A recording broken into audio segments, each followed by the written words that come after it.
Hey, ladies and gentlemen, welcome to Short Sale Radio with the Short Sales Strategist. I'm Marcus Simmons, your host, along with my wife, Gloria, who is the Short Sale Strategist. As a matter of fact, go to the website, theshortsalestrategist.com. Find out all the detail and information you need about short sales and so much more. Hi, Gloria. How are you? Hello. How are you? I'm doing good. You know, last time on our show, we talked about specifically the 5 stages of grief in the short sale process and how a particular homeowner can overcome them. Today, we want to move to episode 2 and talk about what short sales are, because last time we talked about the process of short sales and the grief that's involved with them.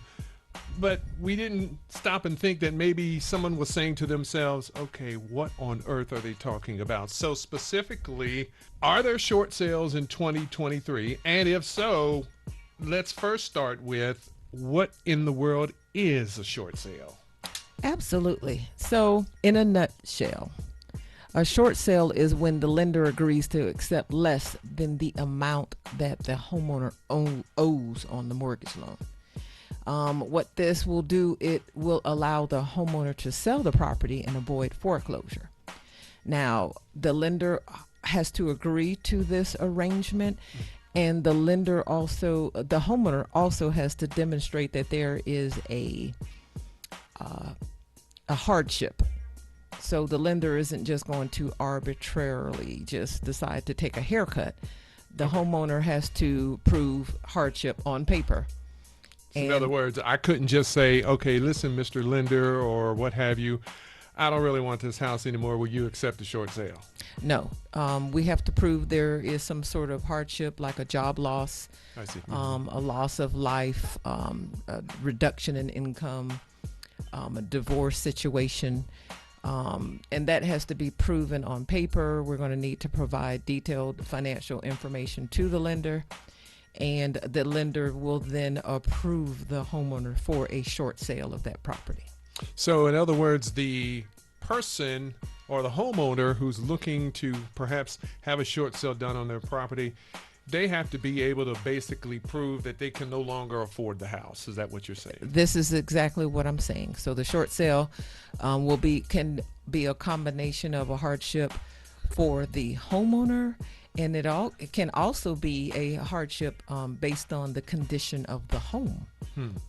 So what that means is that the home may have lots of repairs that the homeowner may not be able to take care of or afford to take care of. I see. So of course, lenders, they really don't manage properties themselves. They're just basic lenders. The home is the collateral for the home. I mean, the mortgage is the collateral for the home, or the home is the collateral for the loan, I should say. That's what I was trying to get to. So they're not really themselves looking into what the condition of the property is. So that kind of makes some sense, I think. And the lender would not know the condition of the home.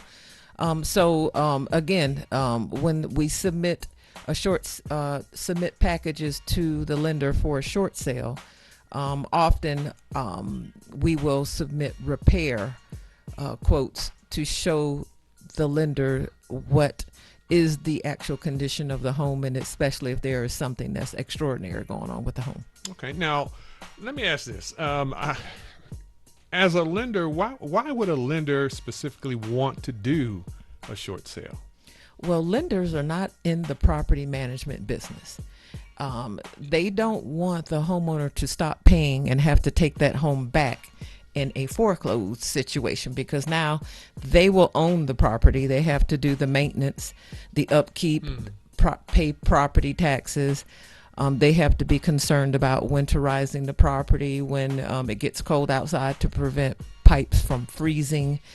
And also, it will cost the lender less to do the short sale up front versus taking the losses associated with what sometimes may be a lengthy and costly foreclosure process. And that depends on what state.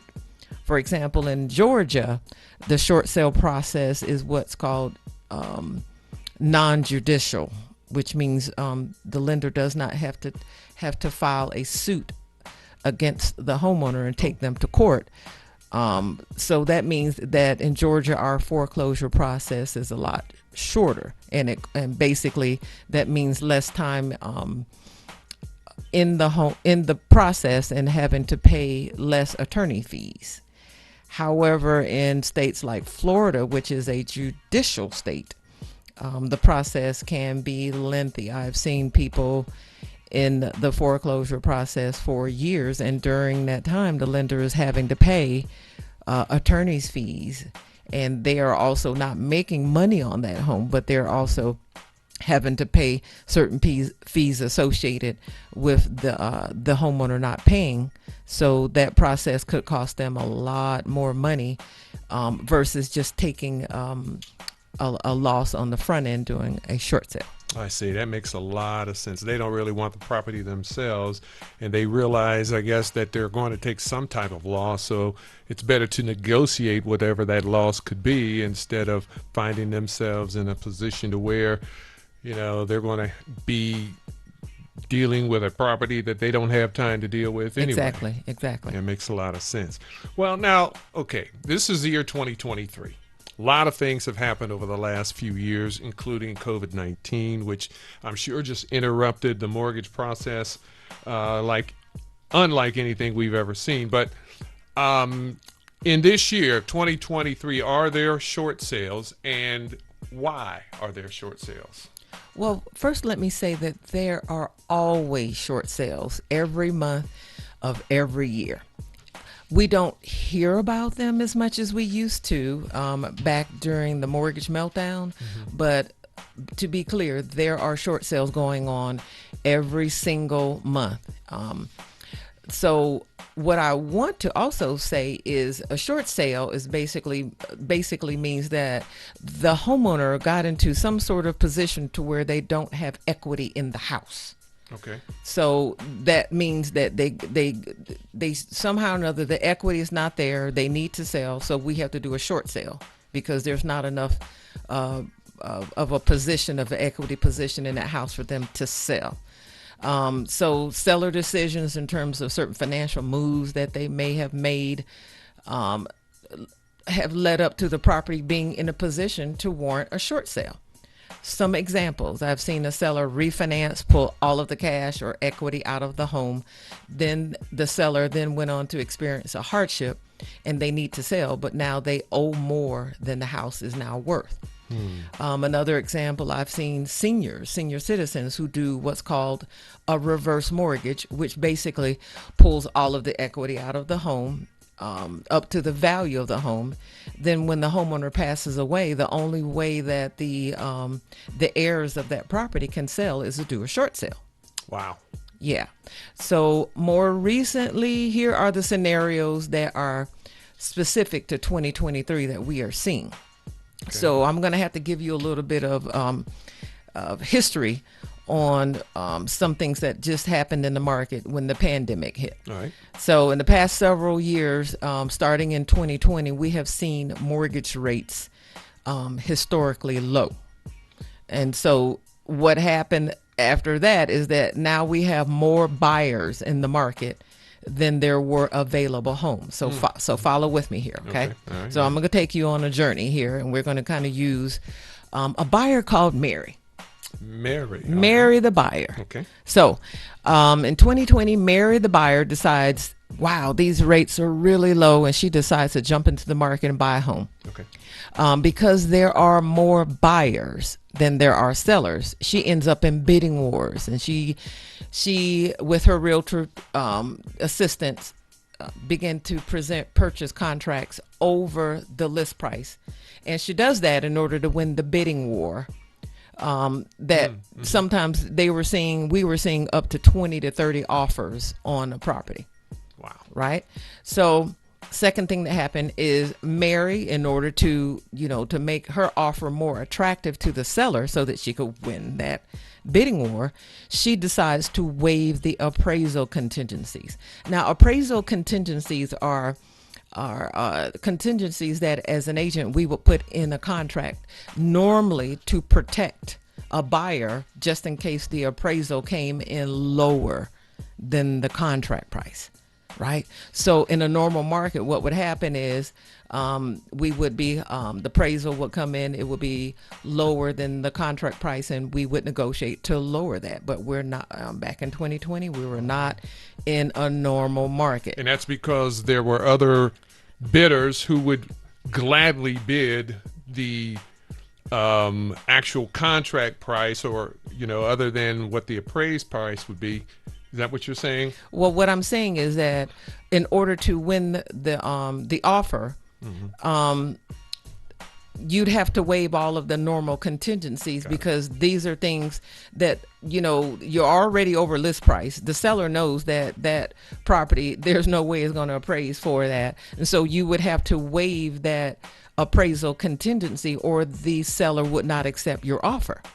So what that put you in a position of doing is paying more than the property is worth. So you're already in a negative equity situation. Okay. And we're going to put a pin here, but just keep in mind that the banks will only lend on the appraised value and not the overinflated purchase price. Oh, I see. Okay, that makes sense. Yeah. So the third thing that happened, Mary also presented a purchase contract without repair contingencies in order to make her offer more attractive to the seller. You're talking about repairs that are needed to the property itself. Right. Because sellers now have kind of caught on that in a normal market, the seller's going to, fix up things around the house, get the house ready to sell. But now sellers are realizing all they have to do is just put that property up for sale, and they're going to have a line of buyers waiting around the block to purchase their house. So they're not repairing anything. So now Mary, the buyer, because she wants to win the bidding war, she wants that house, she will waive repair contingencies. Wow. And if she does not, then the seller will not accept her offer. So now she's potentially going under contract on a home that has had years of deferred maintenance. And deferred maintenance means repairs that have been outstanding that could be very costly, but Mary doesn't know, or Mary may have not only waived the repair contingency, she may not have even gotten a home inspection on this property. We've seen that. Wow. Okay. All right. It gets even deeper. So Mary, the buyer, because now the appraised values, for example, say she gets into a house where the house appraises at $300,000, her purchase price is $400,000. Where's that other $100,000 is going to come from? Where's that going to come from? So Mary has went in and depleted her savings, her 401k. She's borrowed from parents in order to bring the difference, that $100,000, to the closing table in order to close. Because like I said before, the bank is only going to lend on the $300,000 because that's the appraised value. Right. They're not going to be stuck with that house at $400,000. They're going to lend on what that property has appraised at. Makes sense. What the property is worth. All right. All right. Okay. So fast forward. Now Mary the buyer is now Mary the homeowner. She won the bidding war. She did that. Okay. So now fast forward to the end of 2022 and even here in 2023. Okay. There's been a perfect storm while all of this is going on. There's money flooding into the market through the stimulus, checks that have been coming into the market. We got supply chain issue. We got inflation rising because of it all. The prices of groceries and gas, and you remember what the price of eggs were, right? God, it was something else. We thought we were going to have to go get some chickens and raise them in the backyard. Absolutely. And everything else, the cost of living has increased significantly. Okay. Right. So in order to curb that, the feds had to raise in, and just a little, financial information here. The feds had to step in to try to curb the high inflation, so they started raising interest rates. And one of their goals was to decrease buyer demand, which it certainly has, with the hopes of bringing the prices of houses back in line, because the prices of homes were artificially inflated because of all the bidding wars. It drove the price of homes just basically out of reach for most people. And then now when you raise the interest rates, it has significantly decreased the pool of available buyers. All right. So hang with me here. Right. So the higher interest rates have also affected the overall economy.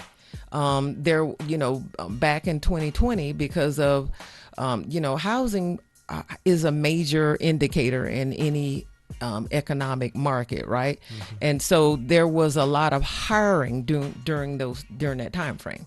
And so, as they say, what goes up has to come down. Right. And so now, because of there's not a lot of demand for housing, we're seeing a lot of layoffs, a lot of hiring freezes.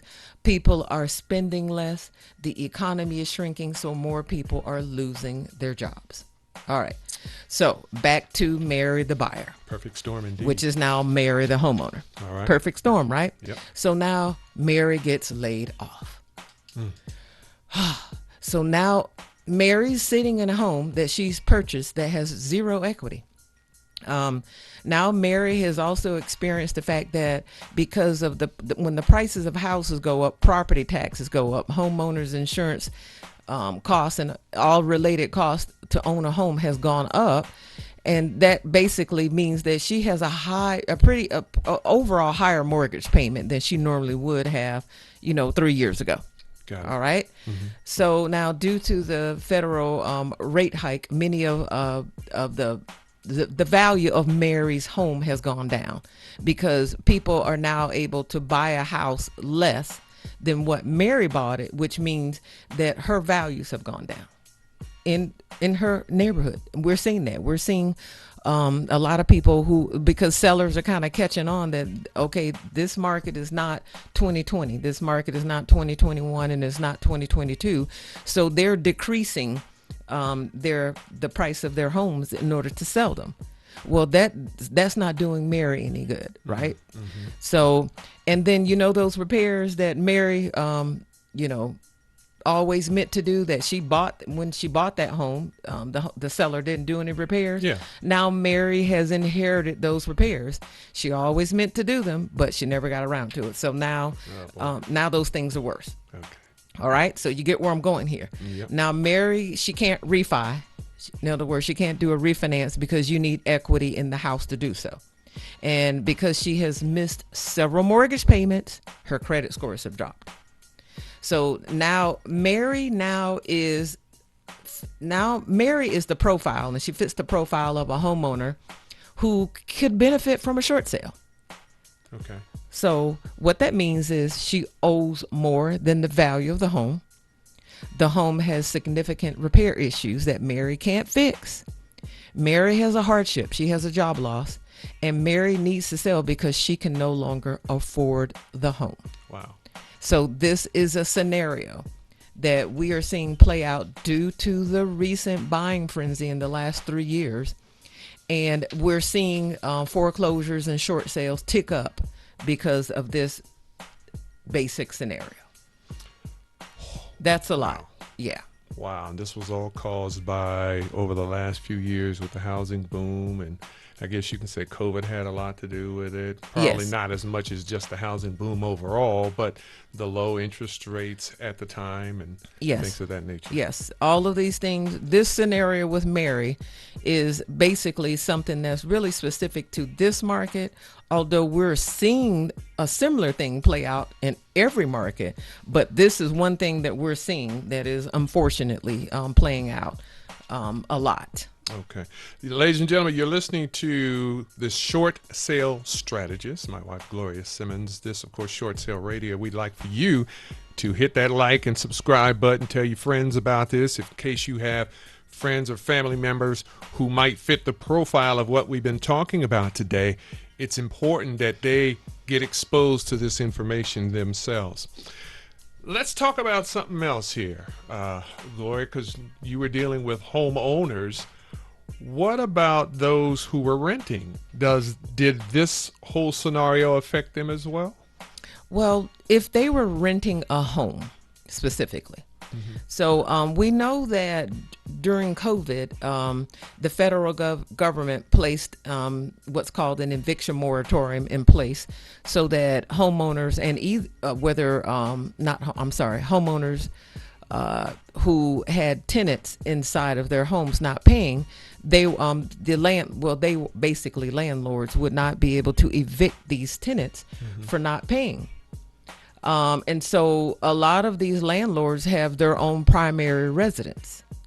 So during the federal eviction moratorium, now a lot of landlords were in positions where they had to not only be concerned about paying their own mortgage on their principal residence, but they had to be concerned about paying the mortgage on investment properties that they owned where there were tenants in place who weren't paying. Got it.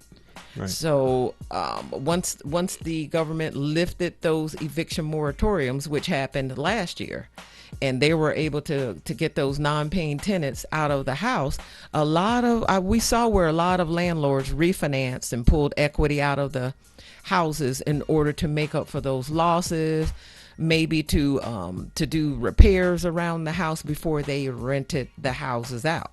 So that's not a kind of a normal situation, because normally if a tenant isn't paying, the landlords are able to get them out of there pretty quickly. But a lot of tenants were able to sit in those houses for months and months and months. Wow. Right. Not paying at all. Not paying at all. So now we're seeing where a lot of landlords, or people who own real estate investment properties, are having to sell, but they have no equity because they have to pull that cash out of those properties in order to recoup their losses from the federal eviction moratorium. Yeah. Wow. So, Wow. A lot of things going on out here in these short sale streets. So these are just some of the scenarios that we're seeing. And like I said before, this does not account for the ongoing issues that happen in any market, such as job loss, divorces, homeowners passing away, homeowners who are experiencing health issues that won't allow them to work, landlords who have tenants who won't pay, who don't want to pay, who can't pay, who may have wrecked the home. So we've seen, and we've done short sales on those to where the landlord put them out, and when they got back into the home, the tenant may have put cement down the toilets, wrecked the property, and now the landlord can't afford to fix up the property and re-rent the property, so they need to sell it. And so that's what I was saying earlier. Sometimes the distress may be on the property as well as the homeowner. So there's a hardship on that house, there's a hardship on the homeowner, and so it's the perfect storm or the perfect situation for a short sale. My goodness. So that explains the need. Well, that explains, first of all, what a short sale is, and number two, why a short sale could be necessary or needful. If someone is listening to this broadcast right now and they're saying to themselves, okay, that's me, that's the scenario I'm in, what is my first step? What is it that I need to do now? Reach out. We're seeing that a lot of people don't know that this program that the bank has is part of their foreclosure alternative package, and a lot of them don't reach out, or they wait to the last moment, or as we discussed before, they don't think that the bank will actually foreclose on them. And we're seeing that now. Banks are, pushing for a foreclosure more and more now, as opposed to going through a lengthy loan modification process and all of those things. So now we're seeing that a short sale could help save. It won't help save the home. In other words, the homeowner is going to have to exit that property at some point. But what a short sale will do is will allow them to exit the property with some dignity and with a plan in place that doesn't involve moving out in the middle of the night with nowhere to go. And so, does it affect them negatively in terms of credit? Or the credit score? It will affect, because anytime you don't pay your mortgage, then that's going to be reported to your credit bureau. However, it is